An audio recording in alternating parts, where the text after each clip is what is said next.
ਪਿਆਰੇ ਕੀ ਬੁਰਾਉ ਸਾ ਵਡਿਆਈ ਦੇ ਜਿਤ ਨਾਮ ਤੇਰੇ ਲਾਗ ਰਹਾ। ਦੂਜਾ ਨਾਹੀ ਕੋਏ ਜਿਸ ਆਗੈ ਪਿਆਰੇ ਜਾਏ ਕਹਾ। ਤੇਰੇ ਕਵਣ ਕਵਣ ਗੁਣ ਕਹਿ ਕੇ ਗਾਵਾਂ ਤੂੰ ਸਾਹਿਬ ਗੁਣੀ ਨਿਧਾਨਾ। ਤੁਮਰੀ ਮਹਿਮਾ ਬਰਨਾ ਸਕੂੰ ਤੂੰ ਠਾਕੁਰ ਊਚ ਭਗਵਾਨਾ।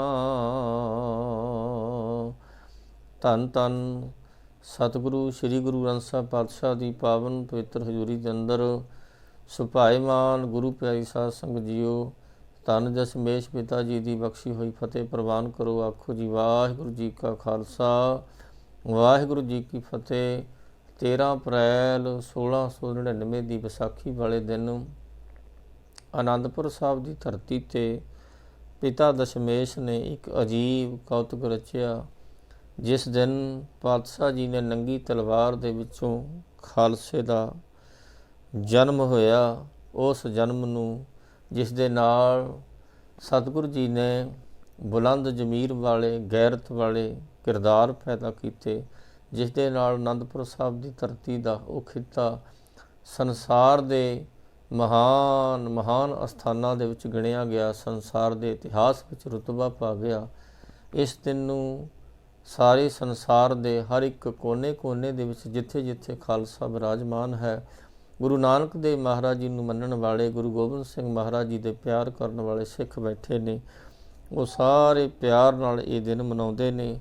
ਸਤਿਗੁਰੂ ਸੱਚੇ ਪਾਤਸ਼ਾਹ ਜੀ ਦੇ ਘਰ ਦਾ ਬਿਰਧ ਹੈ ਕਿ ਇੱਥੇ ਪਹਿਲਾ ਮਰਨ ਕਬੂਲ ਜੀਵਨ ਕੀ ਛਡਾਸ ਹੋ ਸਭਨ ਕੀ ਰੇਣਕਾ ਤੋ ਆਓ ਹਮਾਰੇ ਪਾਸ।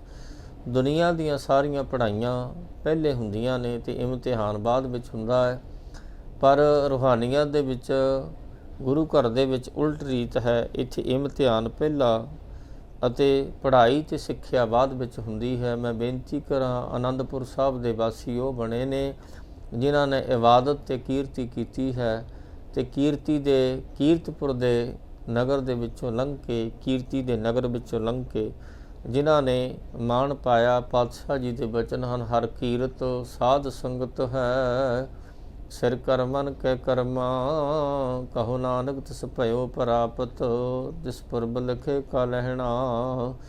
ਗੁਰੂ ਰਾਮਦਾਸ ਮਹਾਰਾਜ ਜੀ ਦੇ ਬਚਨ ਹਨ, ਹਰ ਕੀਰਤ ਹਮਰੀ ਰਹਿ ਰਾਸ, ਹਰੀ ਦੀ ਕੀਰਤੀ ਸਾਡੀ ਦਰਗਾਹ ਦੀ ਪੂੰਜੀ ਹੈ, ਰਹਿ ਰਾਸ ਹੈ। ਸਤਿਗੁਰੂ ਸੱਚੇ ਪਾਤਸ਼ਾਹ ਜੀ ਨੇ ਬਖਸ਼ਿਸ਼ ਕਰੀ ਕਿ ਹੇ ਭਾਈ, ਆਨੰਦਪੁਰ ਦੇ ਵਾਸੀ ਬਣਨ ਵਾਸਤੇ ਤੈਨੂੰ ਪਰਮੇਸ਼ਰ ਦਾ ਨਾਮ, ਪਰਮੇਸ਼ਰ ਦੀ ਕੀਰਤੀ ਕਰਨੀ ਪਵੇਗੀ। ਤੇਰੇ ਜੀਵਨ ਦੇ ਵਿੱਚ ਸੱਚ ਉਦੋਂ ਹੀ ਆਵੇਗਾ ਜਦੋਂ ਤੇਰੀ ਅੰਦਰ ਦੀ ਆਤਮਾ ਪਰਮੇਸ਼ਰ ਦੇ ਨਾਲ, ਉਸ ਅਕਾਲ ਦੇ ਨਾਲ ਜੁੜੇਗੀ।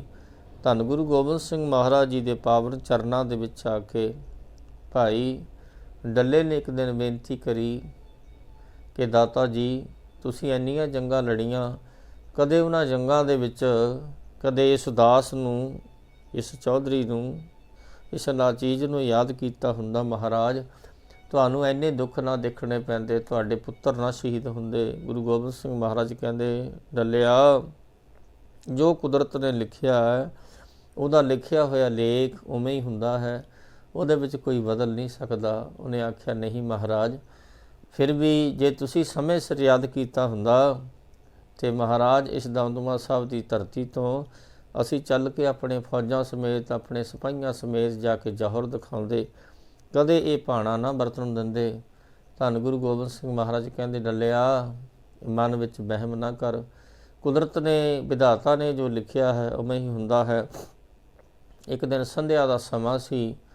ਭਾਈ ਡੱਲਾ ਗੁਰੂ ਗੋਬਿੰਦ ਸਿੰਘ ਮਹਾਰਾਜ ਦੇ ਚਰਨਾਂ ਵਿੱਚ ਬੈਠਾ ਹੈ। ਸੰਧਿਆ ਦੇ ਸਮੇਂ ਸਾਰੇ ਸਿੱਖ ਜਦੋਂ ਵਿਸ਼ਰਾਮ ਕਰਨ ਵਾਸਤੇ ਜਾ ਰਹੇ ਨੇ, ਮਹਾਰਾਜ ਜੀ ਨੇ ਆਖਿਆ, ਭਾਈ ਡੱਲਾ ਜੀ, ਚੌਧਰੀ ਜੀ, ਤੁਸੀਂ ਵੀ ਜਾਓ, ਆਰਾਮ ਕਰੋ ਆਪਣੇ ਘਰ ਜਾ ਕੇ। ਭਾਈ ਡੱਲੇ ਨੇ ਆਖਿਆ, ਦਾਤਾ ਜੀ, ਅੱਜ ਮੇਰਾ ਦਿਲ ਕਰਦਾ ਕਿ ਤੁਹਾਡੇ ਚਰਨਾਂ ਦੀ ਸੇਵਾ, ਤੁਹਾਡੇ ਘਰ ਦੀ ਸੇਵਾ, ਤੁਹਾਡੇ ਅੰਗ ਰੱਖਿਅਕ ਦੀ ਸੇਵਾ ਅੱਜ ਮੈਂ ਕਰਾਂ, ਮੇਰਾ ਅੰਦਰੋਂ ਮਨ ਕਰਦਾ ਹੈ। ਮਹਾਰਾਜ ਕਹਿੰਦੇ, ਨਹੀਂ ਡੱਲਿਆ, ਸਾਡੇ ਕੋਲ ਬਹੁਤ ਸਿੱਖ ਨੇ, ਤੁਸੀਂ ਜਾਓ, ਤੁਸੀਂ ਆਰਾਮ ਕਰੋ, ਤੁਸੀਂ ਸਾਰੇ ਦਿਨ ਦੇ ਵੀ ਬਹੁਤ ਥਕਾਨ ਵਿੱਚ ਹੈ। ਭਾਈ ਡੱਲੇ ਨੇ ਆਖਿਆ, ਨਹੀਂ ਮੇਰੇ ਪਾਤਸ਼ਾਹ ਜੀ, ਅੱਜ ਮੇਰਾ ਅੰਦਰੋਂ ਮਨ ਕਰਦਾ ਕਿ ਅੱਜ ਮੈਂ ਗੁਰੂ ਦੀ ਸੇਵਾ ਕਰਾਂ।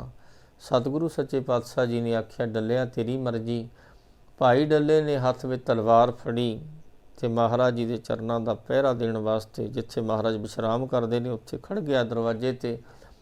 ਸਾਰੀ ਰਾਤ ਪਹਿਰਾ ਦਿੰਦਾ ਹੈ, ਬਹੁਤ ਸੁਚੇਤ ਹੋ ਕੇ ਇੱਕ ਟਕ ਖੜਾ ਹੈ। ਜਦੋਂ ਅੰਮ੍ਰਿਤ ਵੇਲਾ ਹੋਇਆ, ਸਤਿਗੁਰੂ ਜੀ ਅੰਮ੍ਰਿਤ ਵੇਲੇ ਉੱਠੇ। ਪਹਿਲੀ ਨਜ਼ਰ ਭਾਈ ਡੱਲੇ ਤੇ ਪਈ। ਭਾਈ ਡੱਲੇ ਦੀਆਂ ਅੱਖਾਂ ਵਿੱਚ ਕੋਈ ਨੀਂਦ ਨਹੀਂ, ਕਿਸੇ ਤਰ੍ਹਾਂ ਦੀ ਆਲਸ ਨਹੀਂ ਹੈ।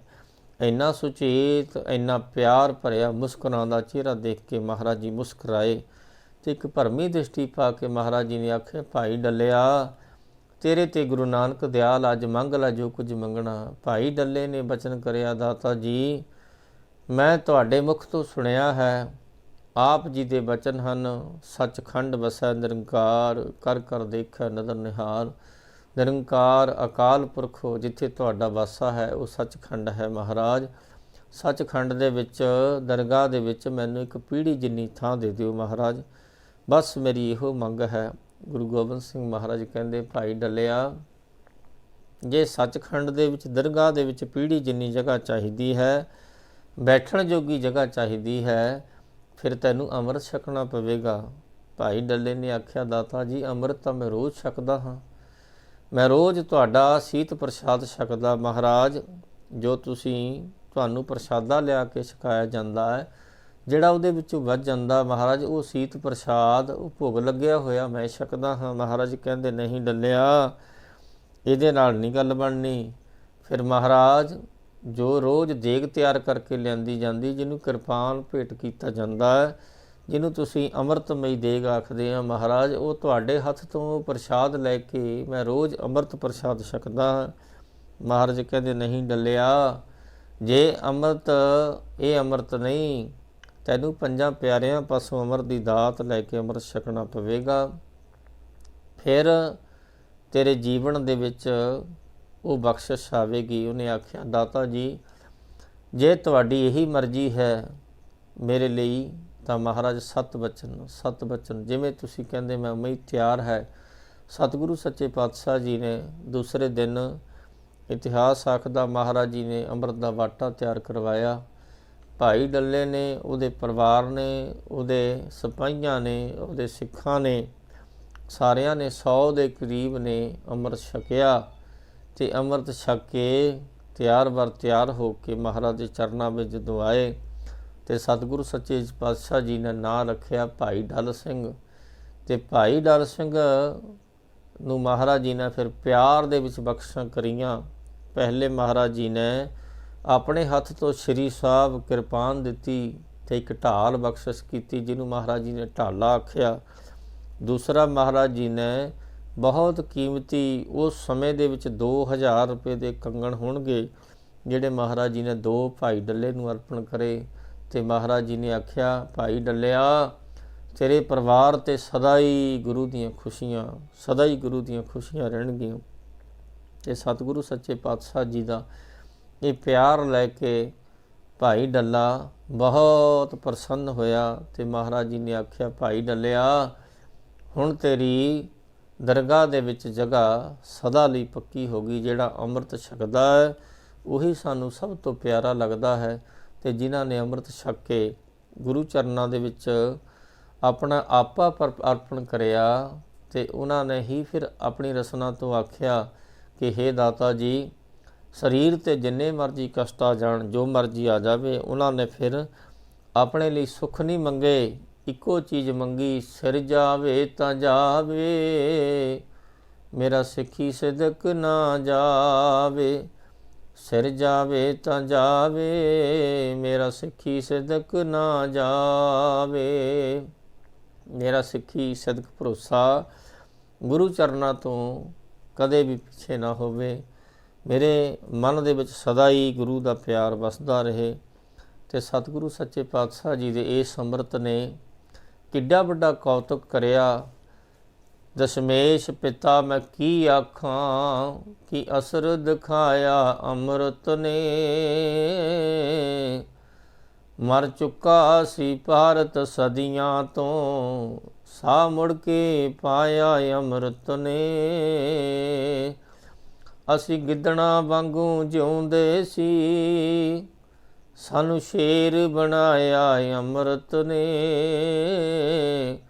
ਦਸ਼ਮੇਸ਼ ਪਿਤਾ ਮੈਂ ਕੀ ਆਖਾਂ, ਕੀ ਅਸਰ ਦਿਖਾਇਆ ਅੰਮ੍ਰਿਤ ਨੇ। ਇਸੇ ਕਰਕੇ ਭਾਰਤ ਸਦੀਆਂ ਤੋਂ ਮਰ ਚੁੱਕਾ ਹੋਇਆ ਮੁਰਦਿਆਂ ਦੇ ਵਿੱਚ ਮਹਾਰਾਜ ਜੀ ਨੇ ਜਾਨ ਪਾ ਦਿੱਤੀ ਇਸ ਅੰਮ੍ਰਿਤ ਦੇ ਸਦਕਾ। ਸੋ ਉਸ ਅੰਮ੍ਰਿਤ ਦੇ ਨਾਲ ਹੀ ਜੀਵਨ ਦੇ ਵਿੱਚ ਬੁਲੰਦ ਕਿਰਦਾਰ ਵਾਲੇ ਪੈਦਾ ਹੋਏ, ਜੋ ਅੱਜ ਵੀ ਜੂਝਦੇ ਨੇ, ਅੱਗੇ ਹੋ ਕੇ ਲੜਦੇ ਨੇ, ਜਿਨ੍ਹਾਂ ਨੂੰ ਕਹਿਣ ਦੀ ਲੋੜ ਨਹੀਂ, ਕੋਈ ਬੁਲਾ ਕੇ ਨਹੀਂ ਲਿਆਂਦੇ, ਉਹ ਆਪ ਅੱਗੇ ਹੋ ਕੇ ਜੂਝਦੇ ਨੇ। ਇਹ ਮਹਾਰਾਜ ਗੁਰੂ ਗੋਬਿੰਦ ਸਿੰਘ ਮਹਾਰਾਜ ਜੀ ਦੀ ਬਖਸ਼ਿਸ਼ ਹੈ, ਜਿਨ੍ਹਾਂ ਨੇ ਸੰਤ ਦੇ ਵਿੱਚੋਂ ਸਿਪਾਹੀ ਪੈਦਾ ਕਰੇ ਔਰ ਉਹਨਾਂ ਸਿਪਾਹੀਆਂ ਦੇ ਵਿੱਚ ਜੁਰਤ, ਗੈਰਤ ਤੇ ਬੁਲੰਦ ਜ਼ਮੀਰ ਪੈਦਾ ਕਰੀ। ਸਤਿਗੁਰੂ ਸੱਚੇ ਪਾਤਸ਼ਾਹ ਜੀ ਦੇ ਇਸੇ ਹੀ ਪਿਆਰ ਦੇ ਸਦਕਾ ਹਕੀਮ ਅੱਲਾ ਯਾਰ ਖਾਂ ਜੋਗੀ ਲਿਖਦਾ ਹੈ ਕਿ ਜਦੋਂ ਤੱਕ ਧਰਤੀ, ਚੰਦ, ਤਾਰੇ ਆਬਾਦ ਰਹਿਣਗੇ, ਇਹ ਖਾਲਸਾ ਤੇਰੇ ਕਾਰਨਾਮੇ ਯਾਦ ਰਹਿਣਗੇ। ਜਦੋਂ ਤੱਕ ਇਹ ਧਰਤੀ, ਚੰਦ, ਤਾਰੇ ਇਸ ਪਲੈਨਟ 'ਤੇ ਆਬਾਦ ਰਹਿਣਗੇ, ਉਦੋਂ ਤੱਕ ਗੁਰੂ ਦੇ ਪਿਆਰਿਆਂ ਦੇ ਕੀਤੇ ਹੋਏ ਕਾਰਨਾਮੇ ਯਾਦ ਰਹਿਣਗੇ।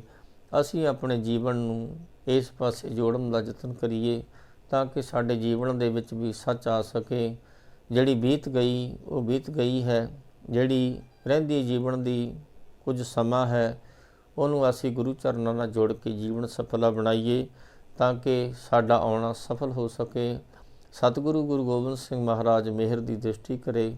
ਸਾਨੂੰ ਸਾਰਿਆਂ ਨੂੰ ਗੁਰੂ ਗ੍ਰੰਥ ਸਾਹਿਬ ਮਹਾਰਾਜ ਜੀ ਦੇ ਪਾਵਨ ਪਿਆਰ ਦੇ ਨਾਲ ਜੁੜਨ ਦੀ ਸਾਨੂੰ ਮਹਾਰਾਜ ਬਖਸ਼ਿਸ਼ ਕਰੇ। ਇੱਧਰ ਉੱਧਰ ਭਟਕਣ ਦੀ ਬਜਾਏ ਅਸੀਂ ਸ਼ਬਦ ਦੀ ਟੇਕ ਲੈ ਕੇ, ਸ਼ਬਦ ਗੁਰੂ ਦਾ ਸਹਾਰਾ ਲੈ ਕੇ ਆਪਣੇ ਅੰਦਰ ਦੀ ਸੁਰਤ ਨੂੰ ਜਗਾਉਣ ਦਾ ਯਤਨ ਕਰੀਏ। ਮਹਾਰਾਜ ਬਖਸ਼ਿਸ਼ ਕਰੇ। ਬਚਨ ਕਰਦੇ ਹਾਂ, ਭੁੱਲਾਂ ਗਲਤੀਆਂ ਦੀ ਖਿਮਾ ਜੀ। ਵਾਹਿਗੁਰੂ ਜੀ ਕਾ ਖਾਲਸਾ, ਵਾਹਿਗੁਰੂ ਜੀ ਕੀ ਫਤਿਹ।